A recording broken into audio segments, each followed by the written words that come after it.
wabarakatuh. Ujian promosi doktor. Untuk mencapai gelar doktor dalam bidang ilmu kedokteran bagi saudara Andi Mapangandro dengan judul disertasi Analisis Kualitas Layanan Keperawatan dan Kadar Vitamin D Reseptor Interleukin 6 terhadap kejadian plebiscit pada pasien terpasang infus di Rumah Sakit Labuan Baji dan Rumah Sakit Ibnu Sina, Makassar.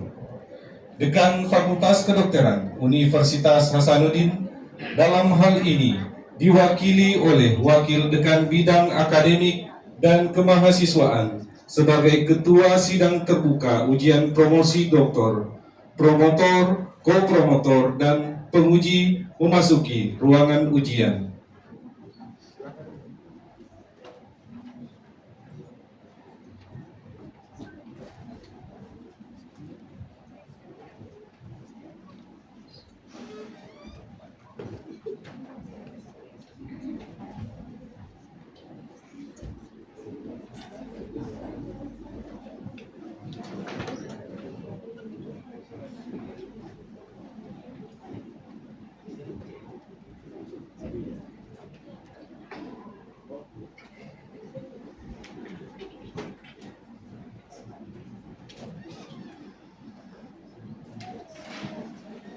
Ujian promosi doktor Saudara Andi Mapangandro dibuka oleh Ketua Sidang. Sebelum saya membuka sidang, saya akan bertanya dulu, Saudara Promovendos, apakah saudara telah siap secara fisik dan mental untuk mengikuti ujian promosi ini? Salah siap, Prof. Bismillahirrahmanirrahim. Atas nama Rektor, dengan ini sidang terbuka ujian promosi doktor Saudara Andi Mapangandro saya nyatakan dibuka.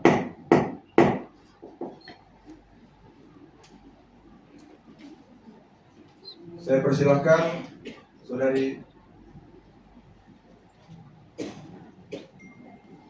promotor untuk memperkenalkan Promovendus. Ya, bismillah, assalamualaikum warahmatullahi wabarakatuh.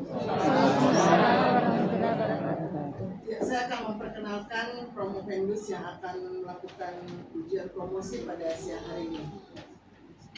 Nama Andi Mapangandro, sarjana keperawatan nurse, magister keperawatan dengan NIDN 0920630302, tempat tanggal lahir Lakaluku 20 Juni 1983, alamat Jalan Tanjung Bintang nomor 15 Makassar. Untuk saat ini pangkat lektor dan golongan 3C, dan tempat bekerja adalah Prodi Profesi Nurse FKM UMI, status kepegawaian dosen tetap Yayasan Wakaf UMI, agama Islam dan status pendidikan. Riwayat pendidikan dari Promovendus kita kali ini adalah di SDN 133 Lakaluku, Kecamatan Bola, Kabupaten Wajo, SMP di SMPN 3 Takalala, Kecamatan Bola, Kabupaten Wajo, SMA N 1 Sengkang, Kabupaten Wajo, dan S1 Stik Famika Makassar 2007, Profesi Nurse Stik Famika Makassar 2008, dan untuk jenjang magister S2 Ilmu Keperawatan Universitas Hasanuddin 2015. Riwayat pekerjaan, ini cukup banyak riwayat pekerjaan, yang tentunya yang saat ini adalah merupakan dosen tetap Yayasan Wakaf UMI, kemudian pernah menjabat Kepala Laboratorium Biomedik Fisika FKM UMI, kemudian asesor kompetensi perawat, ketua Prodi Profesi Nurse UMI, pengurus IPNI Regional 12, dan anggota Diklat DPW PPNI Sulsel. Itu beberapa riwayat pekerjaan, dan tentunya memiliki riwayat untuk workshop dan sebagai pembicara,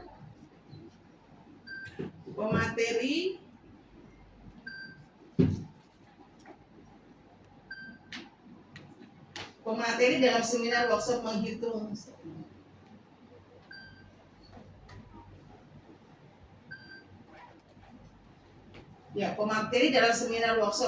kebutuhan tenaga perawat dan bidan RSU Bahagia 2017, peserta seminar tema peningkatan dan keselamatan pasien.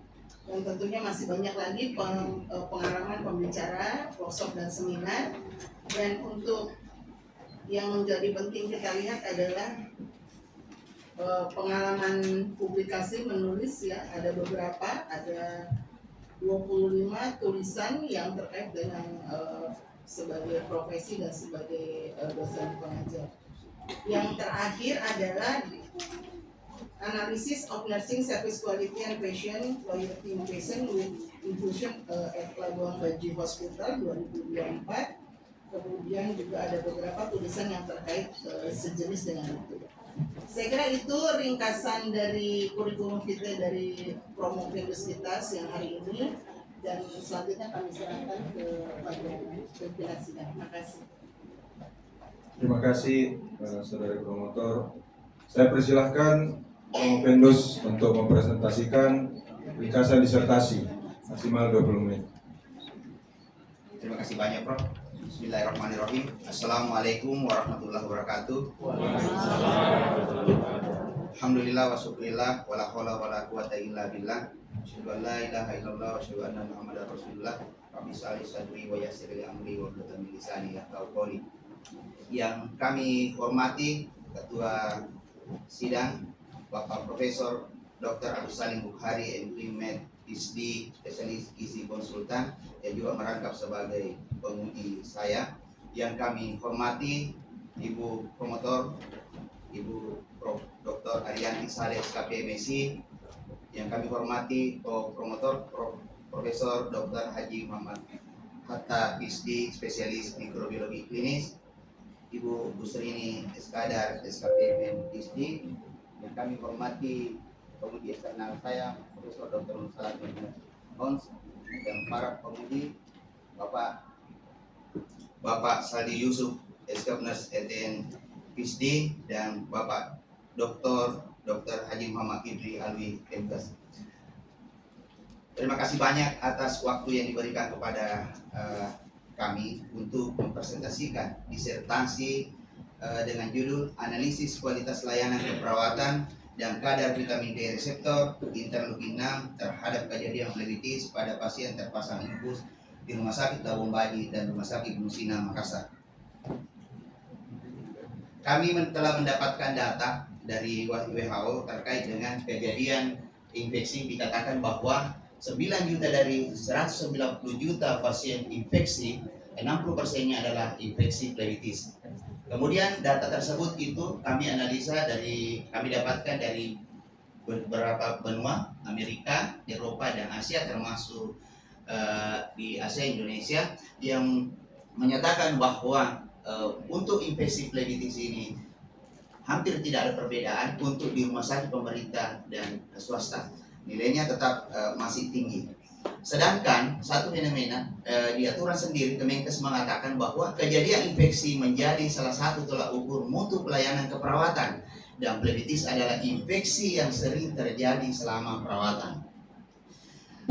Kami melihat kajian ini, melihat banyaknya dampak yang ditimbulkan oleh infeksi ataupun kejadian plebitis ini, mulai dari meningkatnya lama rawat atau length of stay, menambah biaya perawatan, pasien tidak nyaman, terputusnya pengobatan, risiko masalah kesehatan lainnya sehingga berujung ke komplikasi dan resistensi obat pasien, meningkatnya beban kerja perawat, menurunkan mutu pelayanan di rumah sakit. Dan hasil telusur kami selama ini didapatkan bahwasanya plebitis itu selama ini disebabkan oleh plebitis mekanik, plebitis kimia, dan plebitis bakterial. Hal inilah yang cenderung terlihat menjustifikasi perawat di rumah sakit bahwasanya kesalahan-kesalahan ini untuk kejadian plebitis disebabkan oleh salah satu, dua, atau tiganya. Sementara kami melihat juga banyak fenomena yang ada di rumah sakit, baru beberapa saat dipasang infus langsung kejadian plebitis. Tentunya ini menarik untuk kami kaji ada apa di balik itu, dan salah satunya yang kami melihat adalah faktor internalnya yang bisa mencegah proses inflamasi. Kami mendapatkan salah satunya adalah vitamin D kemudian yang kami melihat adalah vitamin D reseptor. Sumber yang kami dapatkan bahwasanya vitamin D ini dapat mencegah terjadinya infeksi plebitis, dan untuk reseptornya yang kami melihat vitamin D reseptor adalah yang menangkap vitamin D tersebut untuk dimetabolisme dan digunakan di dalam tubuh. Begitupun juga dengan penanda inflamasi. Dalam hal ini yang kami lihat adalah kadar interleukin 6. Nah, yang kami lihat di sini adalah bagaimana kadar interleukin 6 ini sebagai salah satu penanda inflamasi yang dapat menjadi penanda untuk kejadian inflamasi. Dalam hal ini salah satunya adalah plebitis. Dari beberapa rumusan, kami bentuk rumusan masalah, ada 7 poin. Yang pertama, bagaimanakah kualitas layanan keperawatan pada pasien plebitis dan non plebitis? Bagaimanakah kadar vitamin D reseptor pada pasien plebitis dan non plebitis? Bagaimanakah kadar interleukin 6 pada pasien plebitis dan non plebitis? Bagaimanakah perbandingan antara kualitas layanan, kadar vitamin D reseptor, interleukin 6, dan bagaimana korelasinya dengan kejadian plebitis? Dan 7 poin tersebut kami jawab dalam 7 poin tujuan penelitian untuk tujuan khusus dan tujuan umum untuk menganalisis kualitas layanan keperawatan, kadar vitamin D reseptor, interleukin 6, dan kejadian plebitis pada pasien yang terpasang infus. Kemudian tinjauan pustaka kami melihat dari untuk kejadian plebitis, kami melihat dari visual infusion plebitis atau VIP score. Selanjutnya, adapun untuk kualitas layanan, kami mencari sumber dalam waktu yang lama dan kami nihil menemukan sumber yang terkait dengan kualitas layanan yang ada kaitannya dengan implementasi tindakan keperawatan, dalam hal ini pemesangan infus. Kami mencari dari beberapa literatur, kemudian kami mengcombine antara yang di buku dengan di jurnal, kemudian melahirkanlah alat ukur yang kami telah uji validitasnya. Dan inilah yang kami gunakan untuk melihat bagaimana kualitas layanan keperawatan ini dengan 5 unsur kualitas layanan, yaitu reliability, assurance, tenable, responsive, dan responsiveness. Adapun kerangka teorinya, kami melihat bahwasanya beberapa literatur yang kami gunakan baik dalam faktor genetik maupun non genetik. Kemudian teori dalam keperawatan kami menggunakan teori Catherine Kolkaba. Dalam hal ini kami melihat bagaimana best practice dan best policies untuk dihubungkan, dilihat dalam ranah kualitas layanan kejadian plebitis. Sehingga terbentuk kerangka konsep dengan 3 variabel independen, yaitu kualitas layanan keperawatan, kadar vitamin D reseptor, interleukin 6, kami lihat untuk kejadian plebitis sebagai variabel dependennya. Kemudian kami menyusun hipotesis, semakin baik kualitas layanan keperawatan, semakin menurunkan risiko kejadian plebitis, semakin tinggi kadar vitamin D reseptor, semakin menurunkan risiko kejadian plebitis, semakin rendah kadar interleukin 6, semakin menurunkan potensial kejadian plebitis, dan terdapatnya korelasi yang signifikan antara kualitas layanan keperawatan PDR interleukin 6 terhadap kejadian plebitis.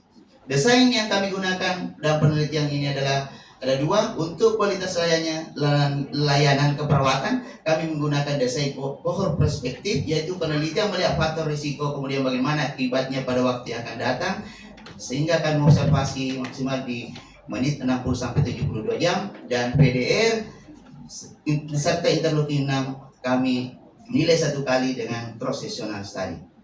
Lokasi penelitian di Rumah Sakit Ibnu Sina, Rumah Sakit Awang Baji, Laboratorium Imunologi dan Biologi Molekuler, Fakultas Kedokteran Universitas Hasanuddin.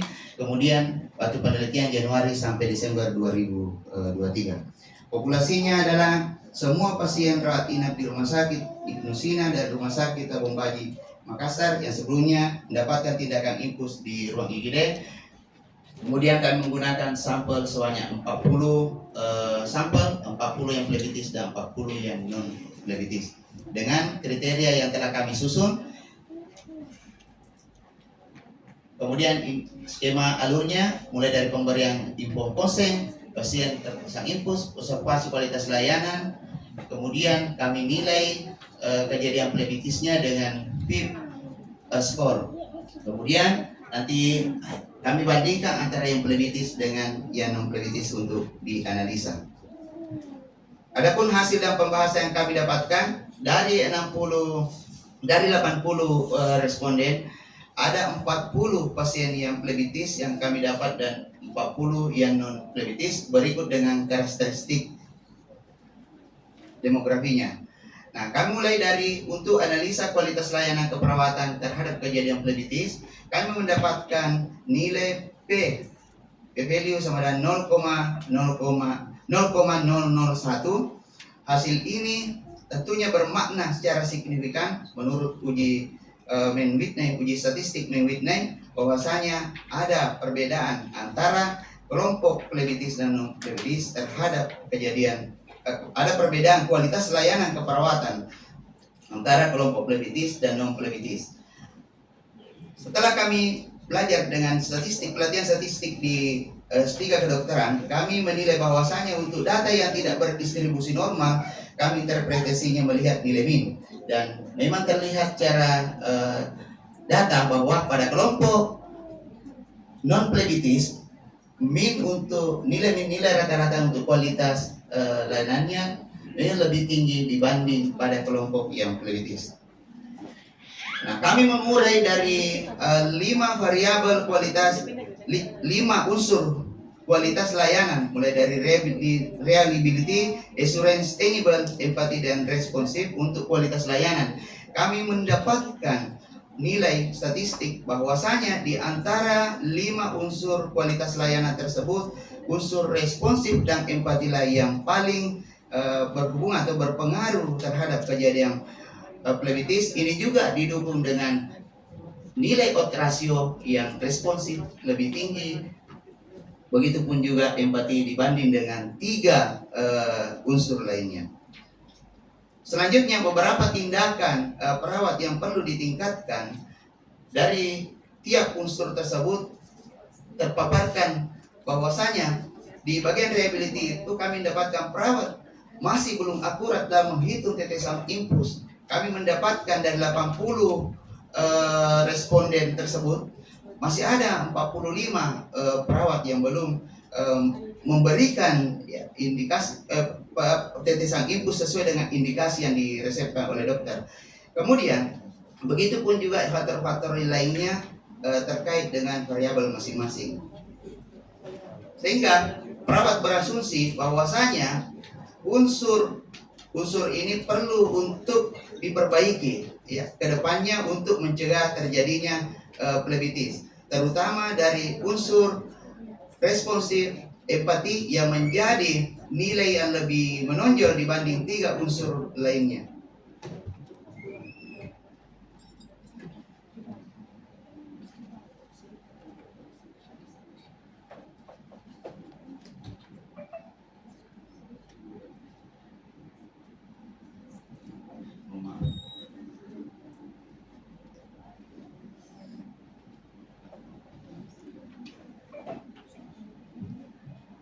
Kemudian kami lanjut untuk analisis vitamin D reseptor terhadap kejadian plebitis. Kami juga mendapatkan nilai p-value yang masih kurang ya, dari 0,05, lebih kecil dari 0,01. Hal ini menunjukkan bahwasanya ada pengaruh yang signifikan antara kadar vitamin D reseptor dengan kejadian plebitis. Ini juga terlihat dengan diagram plotnya.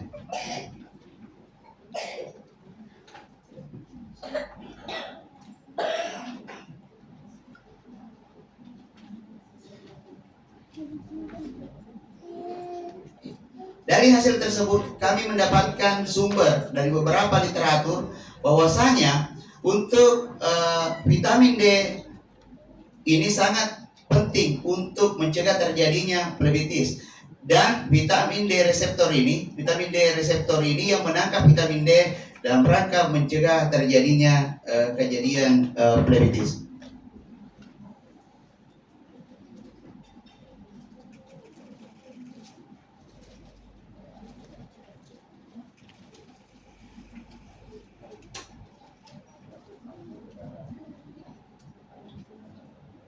Selanjutnya, adapun untuk analisis interleukin 6 terhadap kejadian plebitis, interleukin 6 ini selaku penanda dari proinflamasi, ya, sitokin proinflamasi. Biasanya terjadi peningkatan kadar interleukin 6 jika terjadi inflamasi. Nah, kami juga mendapatkan hasil bahwasanya setelah kami uji statistik, kami mendapatkan nilai p-value kurang dari 0,001.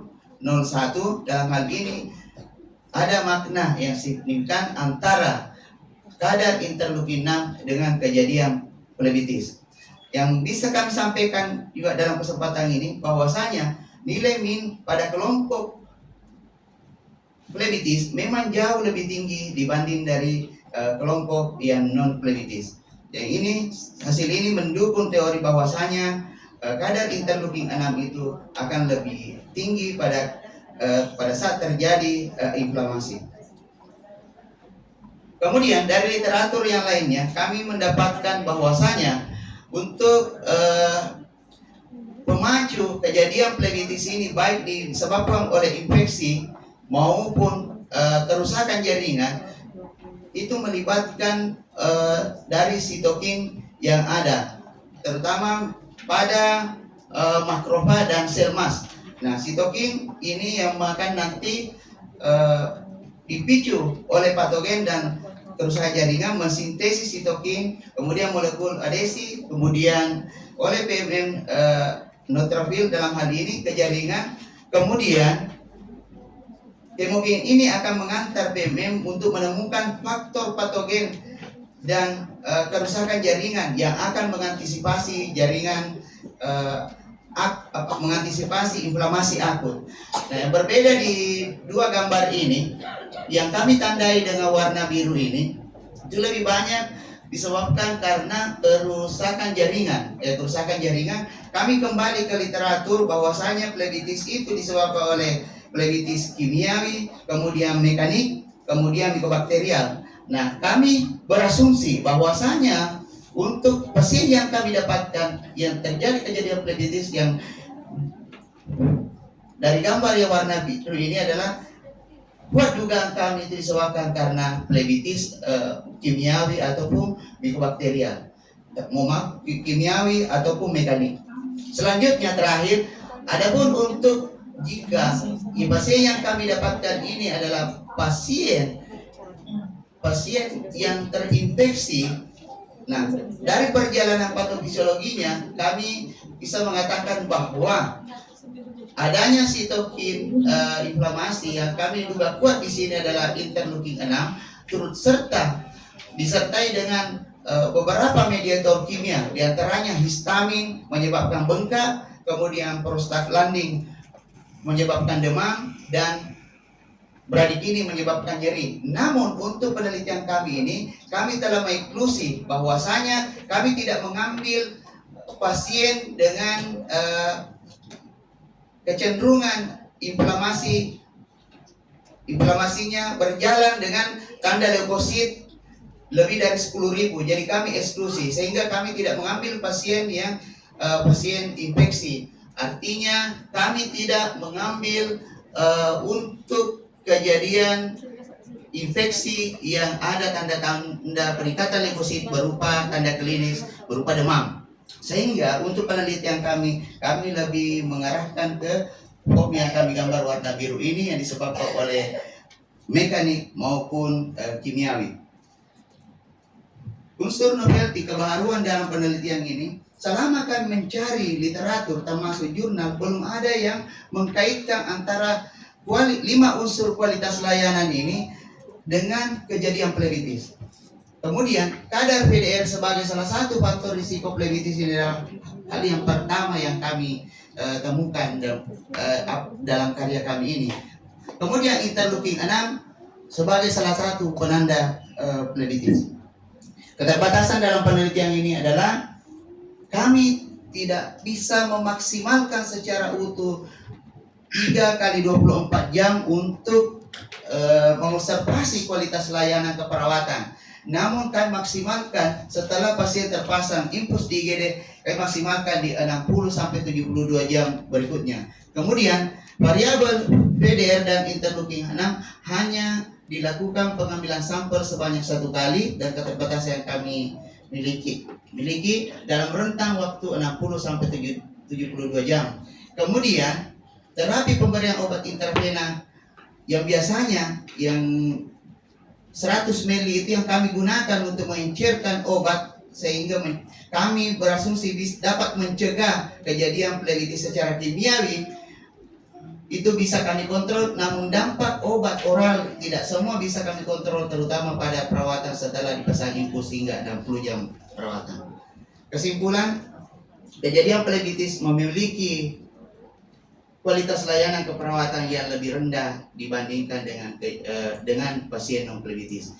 Pasien plebitis memiliki kadar VDR yang lebih rendah dibanding dengan pasien non plebitis.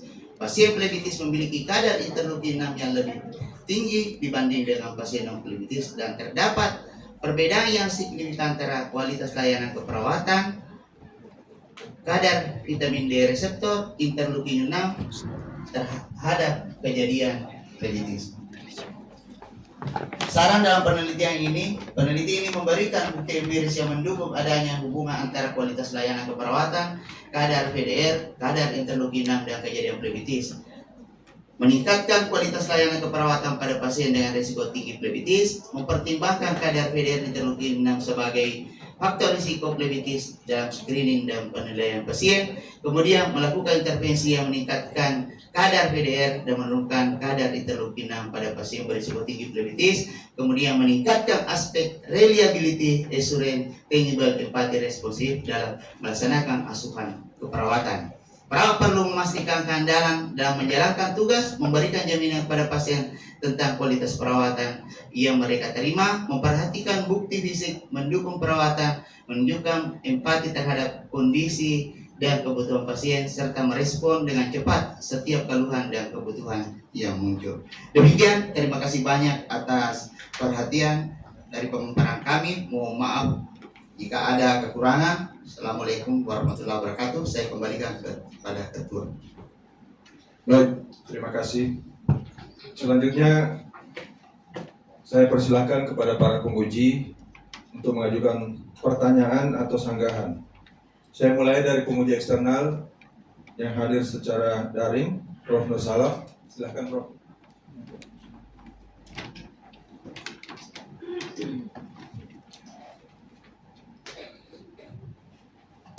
Masih mute, Prof. Nur Salam. Mic-nya masih mute.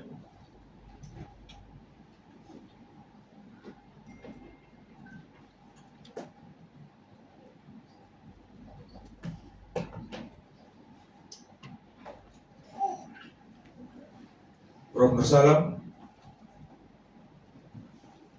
Baik. Ya, mungkin kita beralih barangkali ke penanya selanjutnya ya, sambil menunggu Prof. Nur Salam untuk bisa mengajukan pertanyaan. Selanjutnya saya persilakan Pak Saldi Yusuf. Silakan. Terima kasih banyak Prof yang kami hormati, promotor Prof Haryanti, co-promotor Prof Muhammad Hatta, Dr. Kustrini, Prof Salam yang silakan bergabung lagi dengan kita, Prof Agus, biar saya Dr. Ikri. Selamat ya Pak Andi Mapangandro. Saya menikmati hasil disertasi hari ini, banyak improvement pasca ujian sebelumnya, dan saya akan coba bertanya mewakili dari perspektif ilmu keperawatan. Yang pertama, plebitis ini adalah isu yang sensitif, dan saya sepakat dengan backgroundnya Bapak secara epidemiologi. Masalah ini besar ya, dan nyata di semua level layanan kesehatan. Oke, kita coba masuk. Setelah Bapak melakukan penelitian termasuk tinjauan literatur, kita coba kaitkan dulu karena ini juga relevan dengan topiknya Bapak, kualitas layanan. Ini plebitis pada akhirnya paradigma Bapak apakah ini masuk ketika terjadi masuk ke ranah kelalaian perawat, atau kapan dia masuk ke ranah malpraktek, atau bagaimana? Terima kasih banyak Nurse atas pertanyaannya. Kami sangat senang dengan pertanyaan ini. Ya. Kejadian plebitis ini salah satu menurut Kemenkes indikator mutu pelayanan. Yang kami dapatkan itu plebitis itu tidak boleh lewat lebih dari 5% angka kejadiannya dalam 1 tahun. Itu yang kami dapatkan secara aturan. Nah, fenomenanya adalah seperti fenomena gunung es, sedikit muncul di permukaan, banyak di bawah. Ketika kita bertanya selalu ada. Dan kami sangat prihatin dengan kondisi ini, di mana bukan hanya pada ranah keperawatan, tetapi teman-teman dari medis, dokter juga akan terhambat dengan kejadian plebitis ini. Dalam hal ini pengobatan terputus, lama rawatnya meningkat dan sebagainya. Nah, kemudian apakah plebitis ini bisa dikatakan bahwa suatu kejadian malpraktek dalam tatanan ilmu keperawatan? Kami bisa mengatakan bahwa no blame. Kita tidak boleh menyalahkan. Itu prinsip akreditasi dalam rumah sakit. Kita tidak bisa mendiskriminasi untuk menyalahkan ketika teman-teman sejawat, perawat, dokter telah melakukan tindakan di rumah sakit, namun hasilnya tidak sesuai apa yang kita inginkan. Nah, dari penelitian ini yang menarik ini, selama ini dari penyebab plebitis itu, plebitis mekanik, plebitis kimiawi, mikobakterial, hampir semua menjustifikasi kesalahan ke pemasang infus. Nah, yang menarik dalam penelitian ini, kami mendapatkan di faktor genetik internal, vitamin D reseptor memang rendah.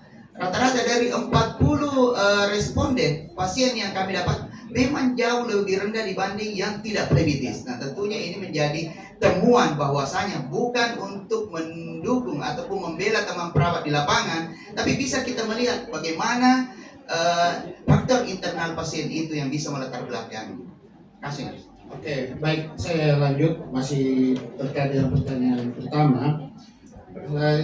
Kita coba bersimulasi ya, dan insya Allah selepas pendidikan sejak perawat akan mengetahui bahwa Pak Andro ini adalah expert plebitis. Dan kita simulasi ada kasus plebitis yang insidensinya meningkat dalam satu rumah sakit, dan Bapak diundang sebagai auditor. Bapak diminta untuk memberikan justifikasi ini peningkatan insidensi ini di mana letak kesalahannya. Jadi Bapak diminta untuk menjustifikasi secara keilmuan Bapak ini betul-betul ini faktor perawat atau tidak. Ini faktor institusional. Memang tidak ada dukungan polisi dari rumah sakit. Ilmu itu yang dibutuhkan di masyarakat. Nah, coba sekarang bagaimana Bapak mengambil keputusan atas keilmuan Bapak bahwa ini adalah kapan dikatakan plebitis itu murni kesalahan perawat, kapan bukan kesalahan perawat. Terima kasih banyak, Nurse. Pertanyaan ini merupakan berkat tersendiri bagi kami. Alhamdulillah, Nurse, kami ada pengalaman kerja sebelumnya di rumah sakit selama 6 tahun. Saya diamanahkan menjadi ketua Pokja SKP, Sasaran Keselamatan Pasien, yang mengkaji 6 goals, dan salah satunya adalah pengurangan risiko infeksi, termasuk infeksi dan plebitis ini. Nah, yang dapat kami sampaikan, dulu kami mengikuti pelatihan bahwasanya ketika ada insiden, misalnya kejadian tidak diharapkan di rumah sakit, itu jangan segan-segan untuk disampaikan, didata, dilaporkan, dan ada form tersendirinya untuk disampaikan. Sekarang pertanyaannya adalah, apakah kita mau menyalahkan perawat, mau menyalahkan dokter sebagai pelaksana dari tindakan itu yang berujung pada plebitisnya pasien? Nah, kami dengan hasil penelitian ini akan menimbang, akan melihat, ya, akan mengasesmen pasien sesuai dengan kompetensi dengan aturan yang ada, bahwasanya untuk suatu kejadian termasuk kejadian Plebitis kita harus menemukan bersama di mana benang kusutnya. Dalam hal ini, misalnya pada saat kami melakukan observasi ataupun supervisi kepada teman-teman di rumah sakit yang isinya salah satunya adalah menilai pelaksanaan tindakannya. Ketika kami mendapatkan perawat tidak mengikuti SOP, maka kami bisa simpulkan bahwa salah satu penyebabnya adalah perawat tidak mengikuti SOP, yang bisa saja dari dampak yang dia tidak ikuti bisa menyebabkan plebitis. Entahkah dia misalnya pada saat desinfeksi dia tidak sesuai, maka berujung ke plebitis mikobakterial. Ketika misalnya dia selalu goyang-goyang tangannya pasien pada saat dia melakukan memasang infus, itu bisa saja nanti ujung-ujungnya adalah plebitis mekanik. Dan jika dia melakukan pemasangan infus tidak sesuai dengan indikasi, misalnya pengaturan tetesan infus, maka bisa saja berujung pada plebitis kimiawi. Terima kasih banyak. Oke, yang terakhir mau izin Prof. Saya coba sinkronkan dengan kesimpulannya, Sandro. Jadi kalau kesimpulan itu kan kalau VDR lebih rendah, maka dia tends to plebitis, begitu ya? Ya. Mantap. Kalau interleukin tinggi, dia tends lebih berisiko ke plebitis, ya? Oke. Kalau pada situasi klinis terjadi fenomena terbalik, artinya secara reseptor ini tidak ada faktor pendukung, tetapi secara aktual terjadi plebitis. Kira-kira di mana ini bisa terjadi peluang plebitis ini? Jadi kalau secara reseptor dia aman ya, dia clear. Oke, bisa? Ya, terima kasih banyak atas pertanyaannya. Kami melihat berdasarkan hasil searching jurnal yang kami dapatkan bahwa VDR, vitamin D reseptor ini lebih banyak berperan sebagai anti inflamasi. Jika kami mengatakan inflamasi, maka buat dugaan kami plebitis ini yang dia bisa backup untuk antisipasi adalah plebitis mikobakterial atau plebitis karena infeksi. Nah, ketika terjadi plebitis yang penyebabnya karena mekanik ataupun kimia, bisa saja terjadi tanpa melihat pertimbangan dari nilai PDR itu sendiri. Adapun untuk interleukin 6, sebenarnya dalam penelitian ini kami mengambil satu kali, kami hanya membuktikan teori. Betulkah bahwasanya terjadi inflamasi itu interleukin 6-nya akan meningkat seiring dengan kejadian plebitis? Betulkah itu interleukin 6 itu meningkat? Jadi interleukin 6 di sini hanya penanda inflamasi. Nah, menarik untuk penelitian berikutnya untuk kami lihat bagaimana penelitian untuk kami bisa menjustifikasi, karena kami sadar mohon penelitian kami ini tidak kategorik maksudnya ketika misalnya ada yang plebitis nilainya PDR-nya rendah, ada juga tinggi, begitu juga ada kualitas layanan rendah, ada tidak, ada misalnya tinggi, ada rendah.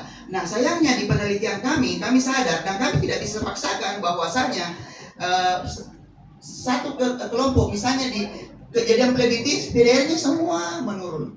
Kemudian di sebaliknya di kejadian plebitis itu interleukin 6-nya semua meningkat.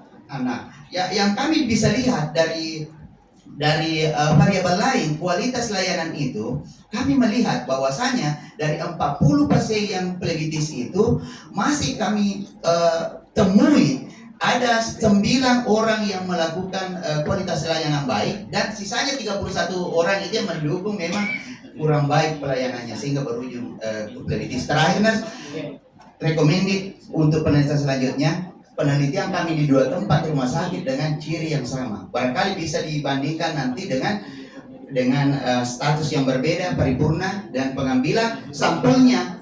Misalnya PDR dan interleukin 6 bisa diambil 2 kali provinsi. Terima kasih banyak. Oke, satu penutup. Oke, menurut Pak Andro ini plebitis avoidable atau non avoidable? Izin, saya kurang mengerti. Bisa dihindari atau sesuatu yang memang tidak bisa dihindari? Ya, kami insya Allah berikhtiar. Kami melakukan penelitian ini tentunya ingin melihat, memberikan sumbangsi di dunia keperawatan. Apalagi ini pekerjaan sehari-hari, makanan sehari-hari teman-teman perawat. Kami tidak akan melakukan penelitian ini jika kami tidak menganggap ini available atau tidak bisa dihindari. Maksud saya kejadian plebitis, apakah Saya beranalogi seperti kasus luka dekubitus. Dekubitus ada dua ya. Ada dekubitus yang bisa dihindari dengan melakukan mika-miki. Ada dekubitus yang tidak bisa dihindari karena kondisi medis dia tidak bisa dimika-miki. Nah, saya bawa ini persoalan ke kasus flebitis. Flebitis apakah bisa dihindari atau sama sekali tidak bisa dihindari? Dia sesuatu yang harus terjadi. Iya. Berkaca dari hasil penelitian kami, Ners, ini memberikan makna yang kami dapatkan bahwasanya flebitis itu bisa dihindari dengan cara memperbaiki kualitas layanan keperawatan. Karena kami melihat seiring dengan kejadian flebitis itu kualitas layanan perawat juga itu kurang. Nah, itu yang kami dapatkan. Dari 40 responden yang mengalami flebitis, hanya 9 pasien yang dilayani dengan kualitas layanan yang baik. Demikian. Baik, cukup. Terima kasih banyak, Sandro. Saya kembalikan kepada pimpinan sidang. Terima kasih. Saya persilakan kembali penguji eksternal Prof. Nursalam. Silakan. Ya, terima kasih pimpinan sidang. Mohon maaf. Baik, yang saya hormati pimpinan sidang, para guru besar, promotor, dan hadirin semuanya. Assalamualaikum warahmatullahi wabarakatuh. Selamat ya Pak, panggilannya Pak Andro ya, Pak Andi, Bang Andro ya Pak Andro. Terima kasih banyak, Prof. Baik, luar biasa, saya mendengarkan jawaban-jawaban yang baik. Saya ingin bertanya kira-kira 3 hal ya Pak Andro ya. Siap, Prof. Yang pertama terkait tentang kualitas pelayanan. Nah, kualitas para pelayanan yang seperti apa ya yang dimaksudkan Pak Andro dalam upaya untuk mencegah flebitis? Tolong jawaban tersebut dikaitkan dengan konsep atau teori ya Pak. Dipersilakan. Siap, Prof. Terima kasih banyak, Prof, atas pertanyaannya. Izin, Prof, karena Prof menginginkan jawaban saya dengan konsep teori, saya izin membuka ringkasan disertasi saya. Ada di halaman 12 sampai halaman 14. Nah, jujur, Prof, untuk penelitian kami ini adalah, mohon maaf, Prof, kami adalah punya kisah tersendiri yang luar biasa, menggugah, di mana kami harus turun mempertahankan variabel ini dengan beberapa studi terlebih dahulu, termasuk kami melakukan pilot study untuk kami melihat bagaimana validitas reliabilitas dari lembar observasi yang kami padukan dari beberapa jurnal dan dari buku yang kami dapat yang murni ya, menurut konsul kami ke pembimbing itu tidak langsung bahwasanya sudah dilakukan sebelumnya untuk tindakan keperawatan. Nah, dari unsur kualitas layanan ini, Prof, saya melihat, mohon maaf kalau saya bersemangat mengatakan, Prof, bahwa di kualitas layanan yang kami dapatkan belum ada yang langsung mengkaitkan kepada suatu tindakan atau prosedur. Termasuk dalam hal ini adalah tindakan pemasangan infus. Nah, dari studi literatur yang kami dapatkan, termasuk dari bukunya Prof. Nursalam sendiri yang kami combine dengan jurnal, bahwasanya dugaan awal kami sulit untuk menilai secara objektif. Ya, bisa selama ini kami melihat kualitas layanan itu lebih banyak ke penelitian kualitatif. Ya, nah alhamdulillah kami bisa mengcombine dengan membuat atau meramu lembar observasi yang bisa kami nilai dengan kuantitatif dengan lembar observasi, dan ada berkah yang kami dapatkan pada saat meskipun kami lambat selesai ini, ada berkah yang kami dapatkan dengan pilot study. Kami penulis dari sarana study kami alhamdulillah kami bisa membuat satu tulisan yang Scopus ketiga terkait dengan bagaimana kualitas layanan kami hubungkan dengan tindakan untuk pemasangan infus ini, dan hasilnya pun valid untuk kami gunakan untuk penelitian kami ini. Jadi dari jarak penelitian kami dari Januari sampai Desember, murni kami pilot study itu dari Januari sampai di bulan 4, nanti masuk di bulan kelima baru kami masuk fokus untuk mengambil data untuk penelitian kami, Prof. Demikian, Prof. Baik, terima kasih. Pertanyaan yang kedua ya Pak. Untuk ya, kalau saya melihat di kualitas pelayanan itu kan Pak Andro menggunakan indikator faktor ya, reliability, excellent, tangible, empathy, responsiveness. Nah di dalam hasil itu ditemukan dimensi empati dan responsiveness itu yang mempunyai peran yang penting ya pada penelitian ini. Kalau dikaitkan dengan peran perawat ya, kira-kira apa alasannya ya? Kenapa empati dan responsiveness ini menjadi indikator yang penting, terutama dalam upaya untuk mencegah terjadinya nepotisme? Terima kasih banyak Prof atas pertanyaannya. Kami sangat senang dengan pertanyaan ini Prof. Izin menjawab Prof.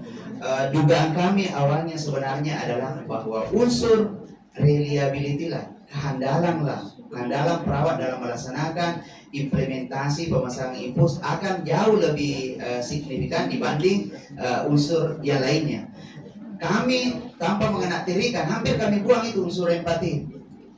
Tetapi ternyata setelah kami masuk di lapangan dan meneliti, karena penelitian kami ini, kami mulai dari IGD, pelaksanaan pemasangan impuls, lebih banyak kami dapatkan unsur kehandalan reliability-nya perawat pada saat IGD. Kemudian kami ikuti 3 hari, kami masih makan di 60 jam sampai 72 jam berikutnya. Disinilah kami dapat makna bahwasanya kejadian plebiscit ini searah dengan nilai statistik lebih banyak karena faktor kurang responsifnya perawat dalam melakukan perawatan di pasien, terutama bagaimana mengfeedback dari keluhan-keluhan pasien yang ada. Jadi kami mendapatkan data bahwa responsifnya itu masih lebih dari rata-rata 5 menit.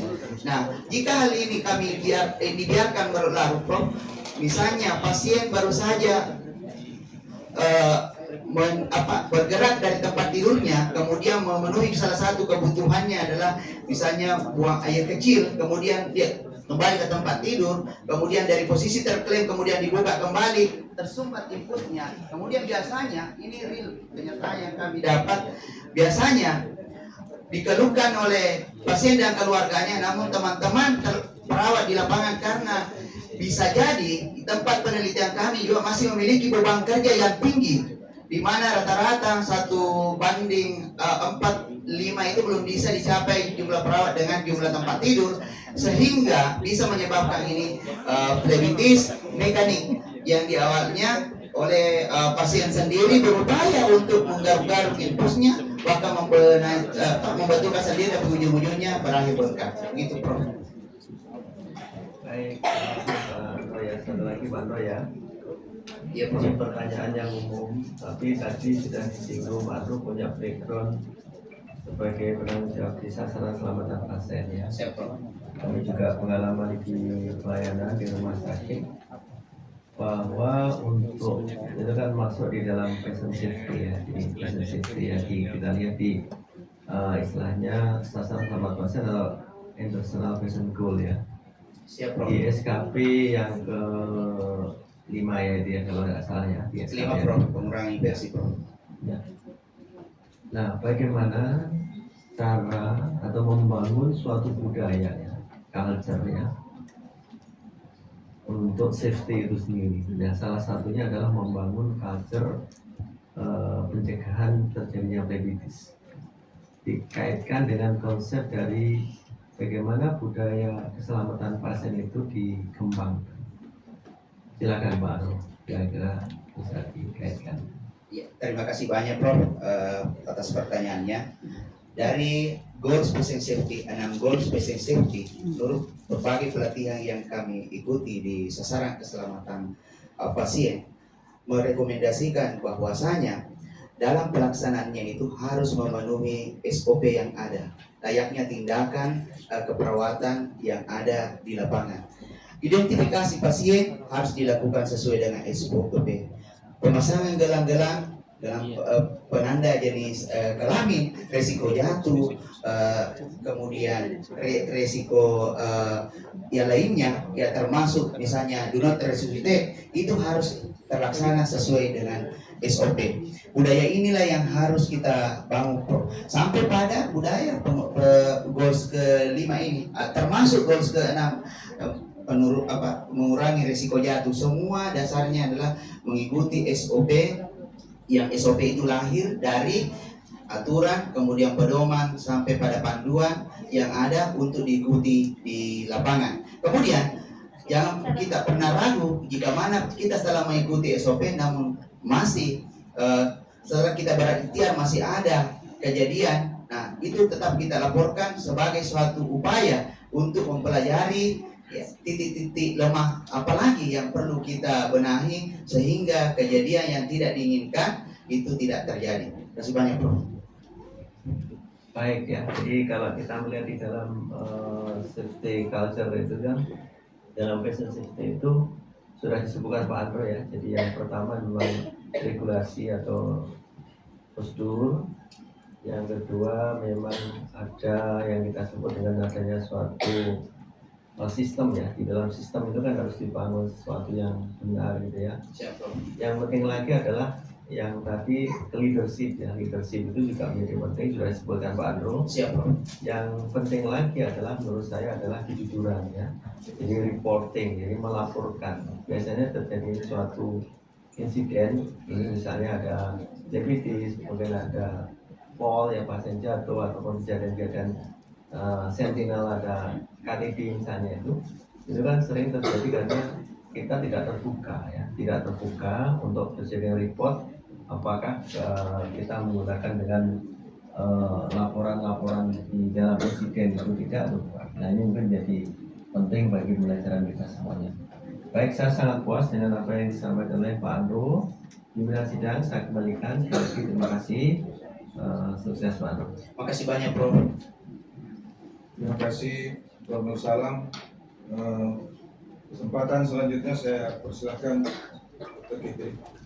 Terima kasih Ketua Sidang. Assalamualaikum warahmatullahi wabarakatuh. Yang saya hormati Ibu Promotor dan Ibu Promotor serta penghuni lain. Alhamdulillah, Saudara Promopendus sudah tiba di final ya. Untuk kita bersyukur semua. Saya lama sama Pak Andro karena saya Ketua Prodi Keperawatan. Jadi tahu betul kemampuan Andro ini. Alhamdulillah. Baik Promopendus. Ya, plebitis memang ini kejadian yang memang sering terjadi. Ketika saya melihat bahwa Anda mau mengaitkan dengan pelayanan dalam keperawatan plebitis, ya, tadinya memang saya ragu karena memang seperti yang Promopendus bilang bahwa seringkali kan wanita itu bersifat kualitatif.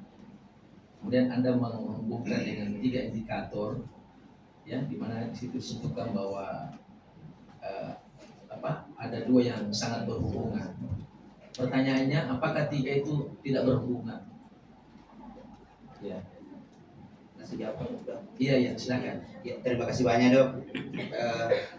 Dari 5 unsur kualitas layanan yang kami lihat, semuanya mempunyai hubungan atau signifikan. Nah, menarik untuk kami paparkan yang 2-nya, Dok, terkait dengan responsif dan empati perawat. Karena penelitian kami ini, menurut statistiknya itu memang lebih signifikan di dua unsur itu dibanding 3 unsur yang lainnya. Nah, statistik inilah yang mengarahkan kami untuk menganalisa. Nah, ternyata dari lembar observasi alasan-alasan yang dituliskan oleh enumerator kami, kemudian diskusi kami, memang sangat mempengaruhi. Seperti yang saya sampaikan tadi bahwasanya hanya di unsur responsif. Ketika teman-teman perawat, mohon maaf, yang kami temukan itu yang plebitis 40 pasien itu, terdapat 31 orang yang pasien itu diberikan dengan pelayanan yang kurang, dan rata-rata memang respondennya itu di atas dari 5 menit. Nah, kita bisa bayangkan, Dok, cepatnya darah itu membeku misalnya ketika terhambat di infusnya.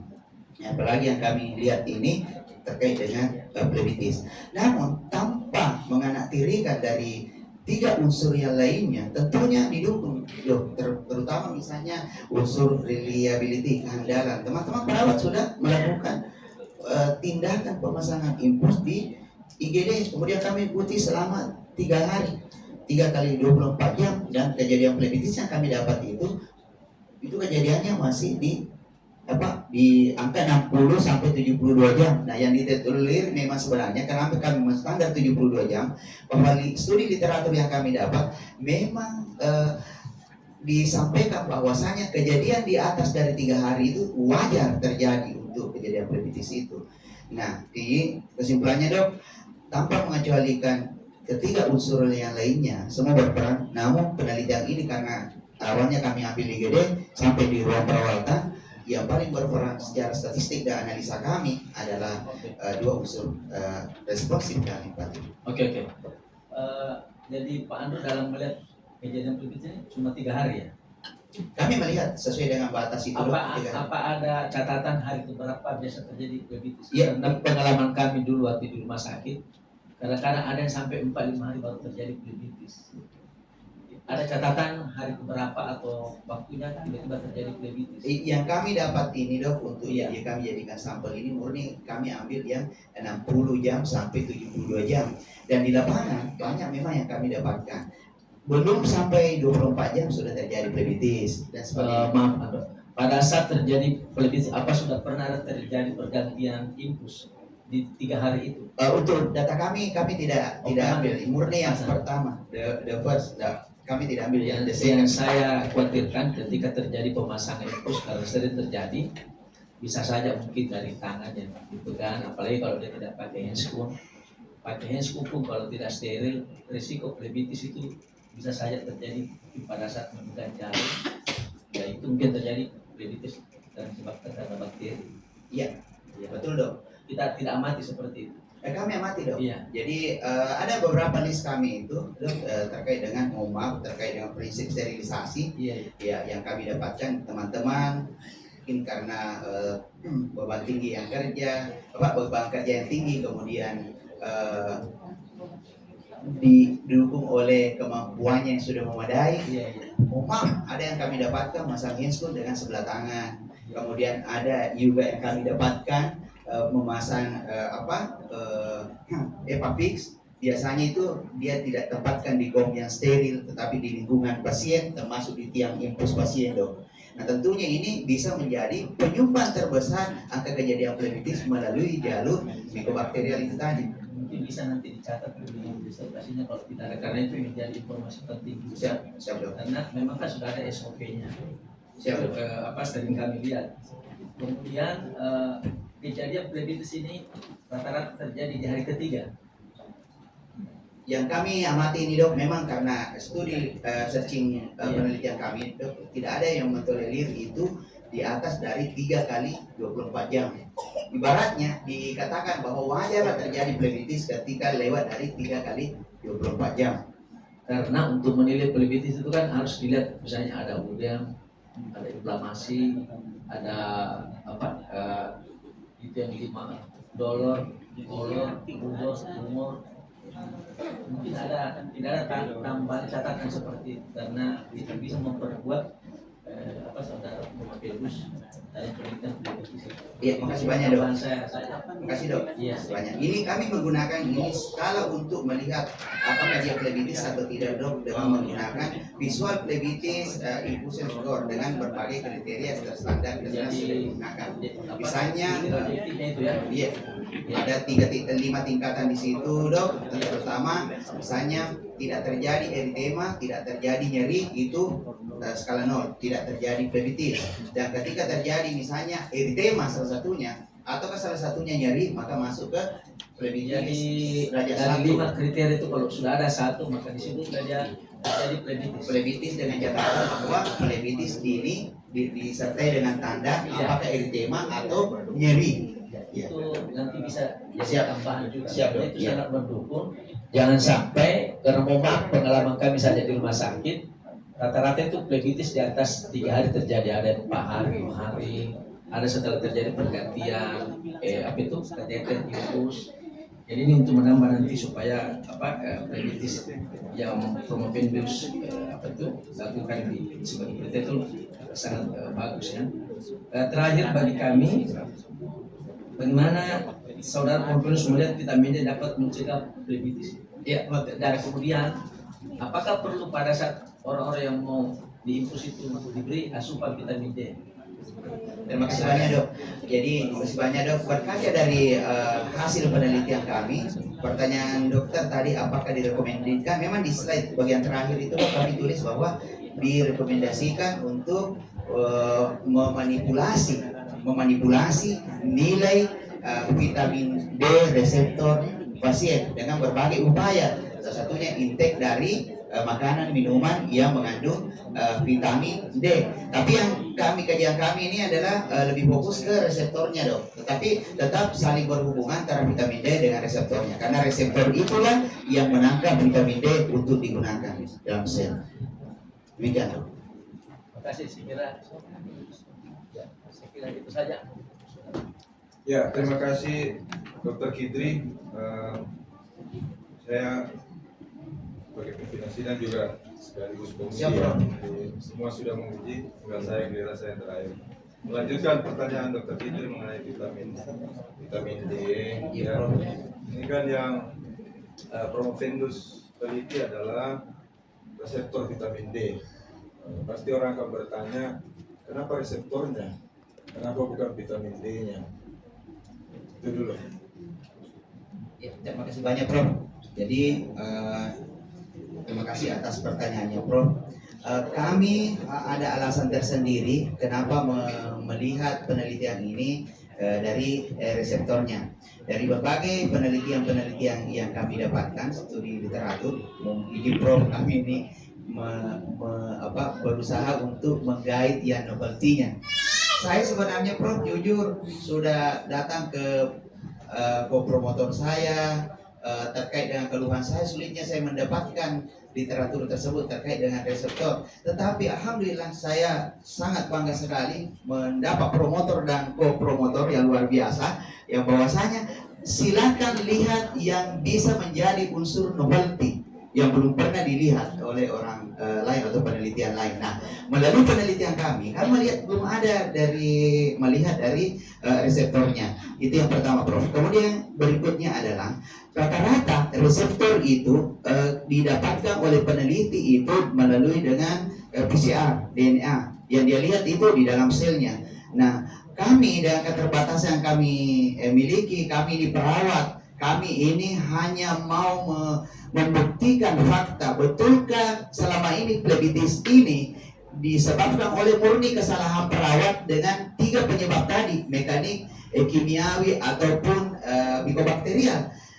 Adakah faktor internal lainnya? Dan kami melihat di studi melalui bimbingan Prof Hatta di laboratorium, diskusi kami mendapatkan bahwa salah satunya yang berfungsi itu adalah vitamin D. Anda bisa lihat itu untuk reseptornya dengan pemeriksaan ELISA yang yang bisa kami jangkau, Prof. Sehingga pada saat akan mencari literatur tersebut dan pendukung, memang jarang sekali yang kami dapatkan, apalagi yang langsung mengkaitkan ke kejadian plebitis, Prof. Sehingga kami tertarik melihat reseptornya dulu, dan melalui penelitian kami ini, Prof, di bagian akhir kami slide tadi, kami rekomendasikan untuk memanipulasi kadar vitamin D pasien dengan berbagai teknik manipulasi, salah satunya dengan nutrisi, gizi, makanan, minuman, bahkan dari misalnya kalau diperbolehkan nanti dengan turun standar akreditasi, pasien itu bisa terkena sinar matahari di luar dari tempat kamar tidurnya, itu bisa saja menjadi rekomendasi untuk meningkatkan vitamin D. Terima kasih banyak. Ya. Saya lanjutkan ya, karena setiap penelitian untuk S3, apalagi yang sering ditanyakan itu adalah applicable atau tidak. Ya. Ini reseptor vitamin D, kemudian interleukin 6, yang waktu ujian tutup atau prapromosi saya sudah pernah menyangga itu hari bahwa ini mestinya prospektif.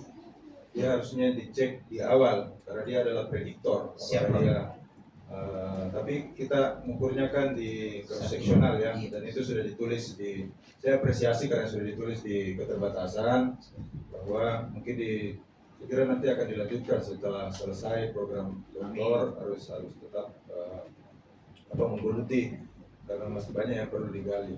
Siapa? Jadi sekarang orang akan tanya mungkin applicable atau tidak. Kalau vitamin D reseptor kan belum masuk ya. Kalau vitamin D di Wahidin itu tipe A, Ibu Prof. Ariyanti itu sudah ada, sudah bisa kita minta untuk vitamin D, tapi untuk vitamin D reseptor belum. Begitu juga dengan interleukin 6 ya, seperti itu. Jadi mungkin ya ke depan bisa juga dicek yang lebih simpel, misalnya vitamin D-nya, karena lebih applicable kan sekarang sudah ada. Ya. Pasti itu akan orang tanya ini untuk nggak bisa kita cek nanti ini. Saya melihat sih lebih banyak juga di peranannya tadi di kualitas pelayanan ya. Tapi itu pun sudah banyak juga yang menanyakan. Kalau kita lihat konklusinya, ya sepertinya memang umum-umum saja bahwa yang lebih bagus kualitas layanannya, levitisnya lebih rendah. Itu kan tidak ada wajar, tidak ada hal yang mestinya harus lebih dipertajam lagi.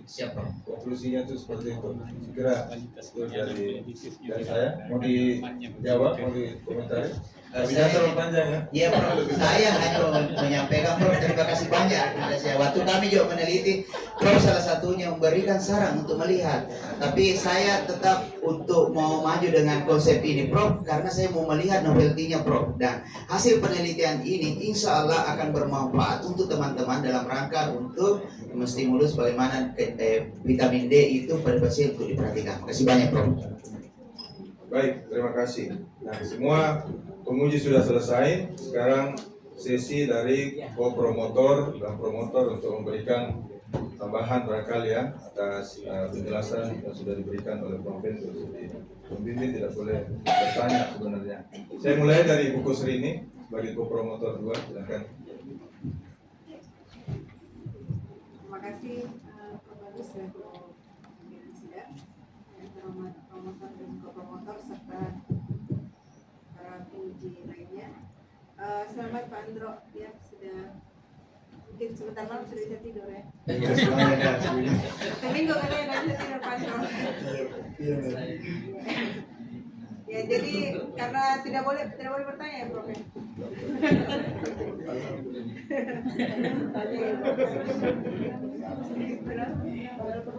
Padahal pertanyaannya banyak sekali. Silakan. Nah, jadi memang untuk sudah banyak perubahan yang sudah diberikan ya dari yang promotor ini, para promosi, sorry. Memang ada tadi saya hanya ingin mungkin mengelaborasi tadi pertanyaan jawaban Pak Andro terhadap pertanyaan-pertanyaan dari penguji, khususnya untuk pengaplikasian ini nanti karena ini kan tentang kualitas pelayanan. Karena memang setelah kita lihat Pak Andro masih terlalu berfokus pada empati dan responsiveness, tetapi dari segi data sendiri memang belum terlalu memperlihatkan, karena kalau kita lihat kan Pak Andro melihat level plebiscit ada 0 sampai 5. Apakah ada perbedaan? Maksud saya, apakah Pak Andro hanya melihat jika sudah level 1 sudah langsung dianggap plebiscit atau tidak? Karena kalau memang seperti ada mana level plebiscitnya, baiknya datanya itu dibuat berdasarkan level plebiscit. Jadi misalnya mungkin di reliability-nya terjadi plebiscitnya di level berapa? Mungkin dia berbeda dengan kalau di empati, level plebiscitnya terjadinya di mana.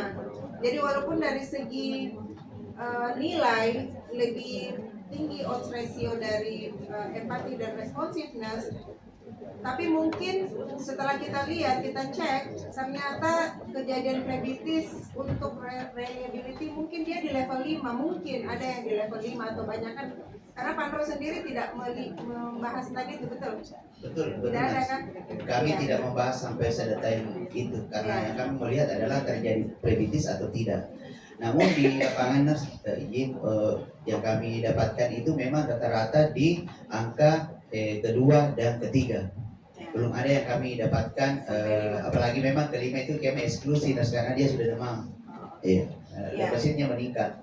Baik, jadi mungkin di pembahasannya lebih bagus dipaparkan supaya Siap, orang bisa kemudian siap. berbeda. Terus mungkin yang kedua juga ternyata Panro kan menggunakan lembar observasi ya sesuai SOP, ya tidak sesuai SOP, tidak dilakukan sama sekali. Tapi di data Panro menggabungkan tidak dilakukan sama sekali, strike dilakukan tapi tidak sesuai SOP. Apakah itu memang sama maknanya, Pak? Ya, terima kasih banyak Nurse. Jadi ada 3 itu Nurse, itu juga kami sangat ingat sekali bulan suci Ramadan itu masukan dari Nurse sendiri dan kami apresiasi, kami gunakan itu karena bagi kami melakukan dengan tidak sesuai SOP dengan tidak melakukan itu hampir sama saja. Ya, misalnya melakukan tanpa mengikuti SOP itu dengan menggunakan satu tangan yang terpasang handscoot itu sudah menyalahi SOP yang ada dan kami golongkan sama. Nah, kenapa kami kalau kami golongkan sama, kenapa harus ada 3? Itu memperkaya pembahasan kami sebenarnya, Nas.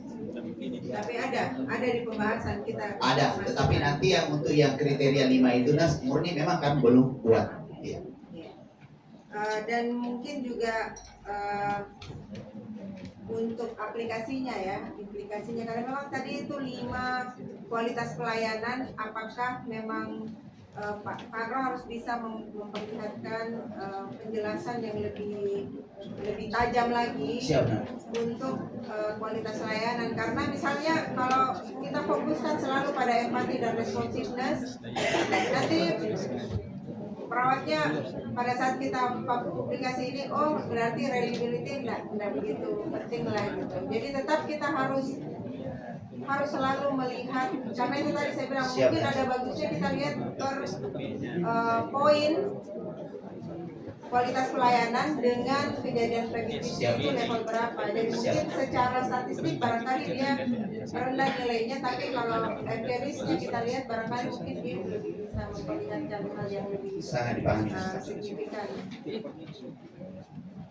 Ya, saya kira itu Mas dan terima kasih. Ya. Terima kasih dari Ko-Promotor 2. Untuk selanjutnya saya persilakan Ko-Promotor 1 Prof. Hatta.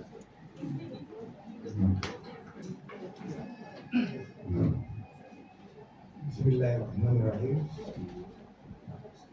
Assalamualaikum warahmatullahi wabarakatuh. Terima kasih kepada pimpinan sidang. Pertama-tama saya ucapkan selamat ya kepada Prof. Sebanyak Prof. Saya Kasih Prof. atas pencapaiannya dalam gelar tertinggi ya di bidang kedokteran, dan tentunya sudah banyak dalam perjalanan untuk mencapai gelar ini. Saudara Prof di sini mendapatkan beberapa pertanyaan dan tantangan. Namun kami dari tim Indonesia ini tentunya melihat penelitian ini memang masih banyak yang perlu dieksplor, yang perlu ditindaklanjuti, dan juga tentunya ada keterbatasan yang ada dalam penelitian ini. Namun dari semua itu saya melihat bahwa penelitian ini mempunyai suatu nilai yang cukup bermakna di dalam tentunya aplikasi di klinik di kemudian hari, terutama di bidang dari profesi sendiri. Tentunya saran-saran dari para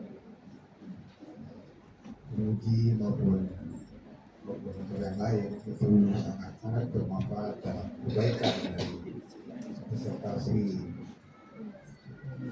ini. Jadi saya juga harus mengucapkan selamat kepada Andro yang sudah bisa melewati, karena saya mengikuti banyak sekali perubahan-perubahan yang dilakukan dari pertanyaan-pertanyaan yang diajukan baik dari ujian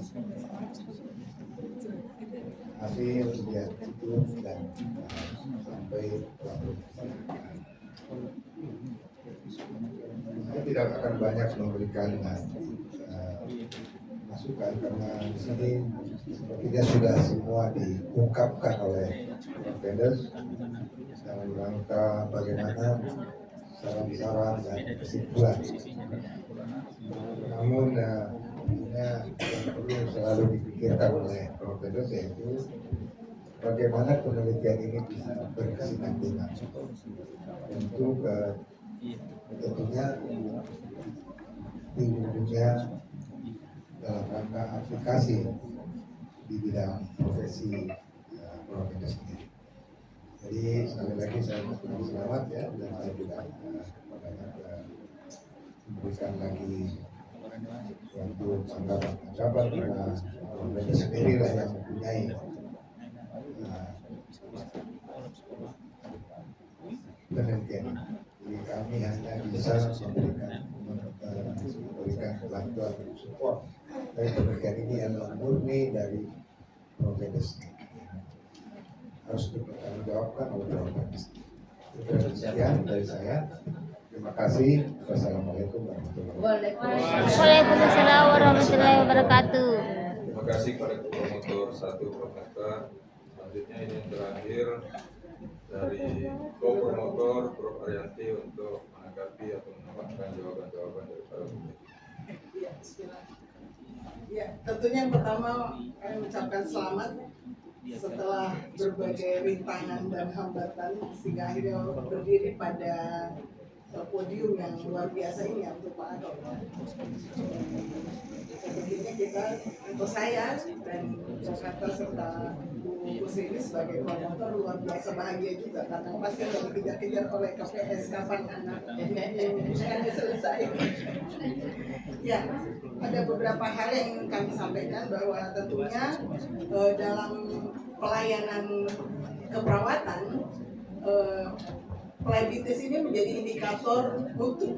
Jadi kenapa ini juga menjadi fokus yang kita bahas bahwa dia menjadi indikator mutu pelayanan keperawatan, salah satunya adalah kejadian diabetes. Jadi semakin rendah diabetes maka semakin baik pelayanan keperawatan yang ada di satu unit atau suatu rumah sakit. Namun demikian kita juga harus pahami bahwa sebetulnya ini kan kaitannya dengan pemasangan infus, prosedur pemasangan infus.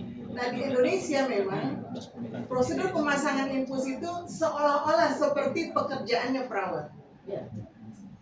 Yang sebetulnya bahwa pemasangan infus itu adalah sebenarnya gray area. Gray area itu area abu-abu, gray area abu-abu antara perawat dan teman-teman medis. Jadi di luar negeri yang memasang infus itu adalah teman-teman medis. Kami sebagai perawat, sebagai advokat, jadi pendamping pasien pada saat pemasangan. Tetapi di Indonesia, untuk pemasangan infus itu menjadi bagian, diberikan standing order kepada perawat untuk memasangnya. Nah sehingga untuk di Indonesia, ya berbahagia sekali ada yang namanya Pak Adro untuk mengangkat diabetes ini menjadi salah satu bahan kajian dari disertasinya dan kita mendapatkan berbagai informasi terkait dengan itu. Tadi ada beberapa hal yang diangkat yaitu tentang pelayanan keperawatan yang kaitannya dengan mutu pelayanan keperawatan yang memang diangkat, yang memang memiliki angka lebih menonjol ya dibandingkan 3 lainnya ya. Responsiveness dengan empati. Jadi yang kita tahu bahwa empati itu merasakan perasaan pasien ya. Definisinya itu merasakan perasaan pasien. ya bagaimana seorang perawat itu merasakan perasaan yang dirasakan pasien. Kalau dia kesakitan maka dia berempati ya, tanpa harus larut dengan perasaan dari pasien itu. Nah, sedangkan yang kedua ada responsiveness adalah bagaimana cepat tanggapnya perawat. Nah, ini adalah hal-hal yang memang menjadi indikator atau menjadi standar dari pelayanan keperawatan yang harusnya diberikan kepada pasien. Nah, oleh sebab itu tadi ada dua hal yang sebetulnya tadi udah ditanyakan juga oleh Dr. Fitri ya. Kenapa yang tiga ini tidak terbahas, tetapi memang yang lebih menonjol gitu ya. Menonjol ini adalah dua hal ini. Tetapi keseluruhan dari indikator pelayanan keperawatan itu sebetulnya ada tadi di nilai-nilai yang diangkat oleh Pak Aro. Nah, sehingga hal-hal ini mungkin nanti ditambahkan lebih jauh oleh Pak Aro ya, dalam pembahasannya operasionalnya dari responsiveness itu seperti apa, kemudian yang tadi empati seperti apa gitu. Jadi sehingga nanti dalam tulisan-tulisan ini akan terbayang oleh masyarakat, sebenarnya perawat itu harus seperti itu. Jika melakukan itu maka mutu pelayanan keperawatan yang dirasakan oleh masyarakat itu lebih bisa dirasakan. Siap. Kaitannya juga tentunya dengan tadi implikasi ya. Jadi ini lagi terbayang tadi juga pertanyaannya Prof. Agus, apakah misalnya mungkin seorang pasien yang phlebitis kemudian harus diukur kadar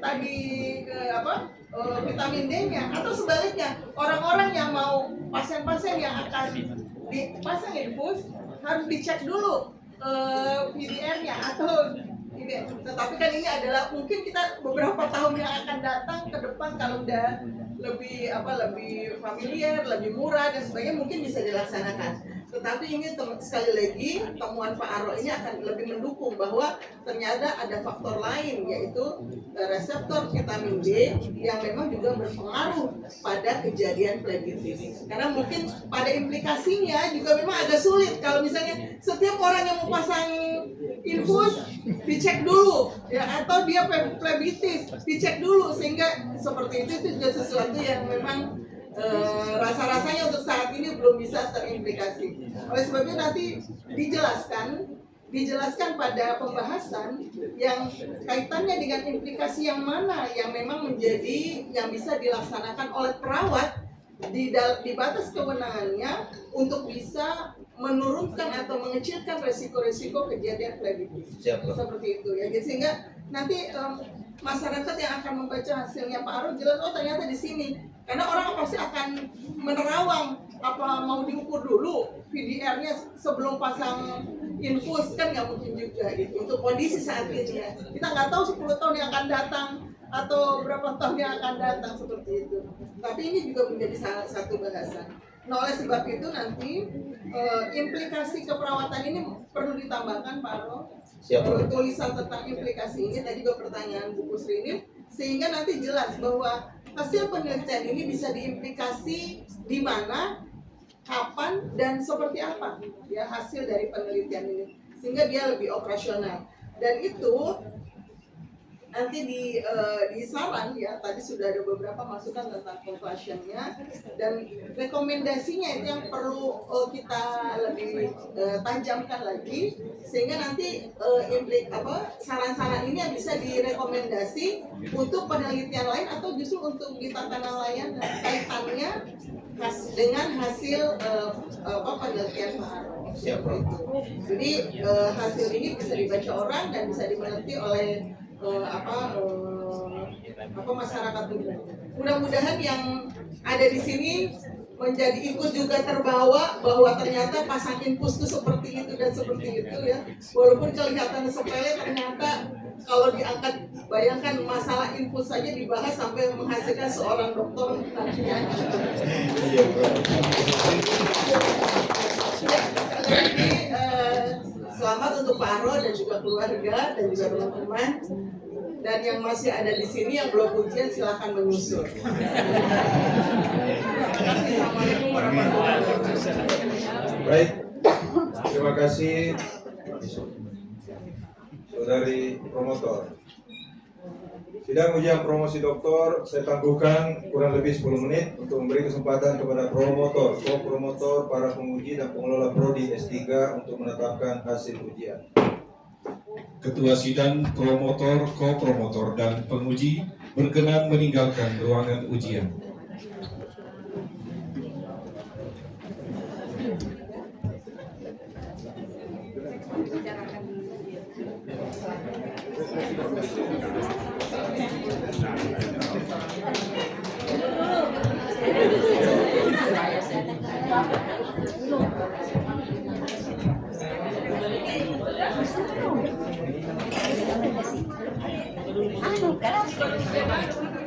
Biar nih gelas kasih minum. Minum dulu nak minum. Perlu kami ingatkan bahwa acara akan dimulai kembali 10 menit kemudian. Jadi mohon kerjasama untuk tidak membubarkan diri.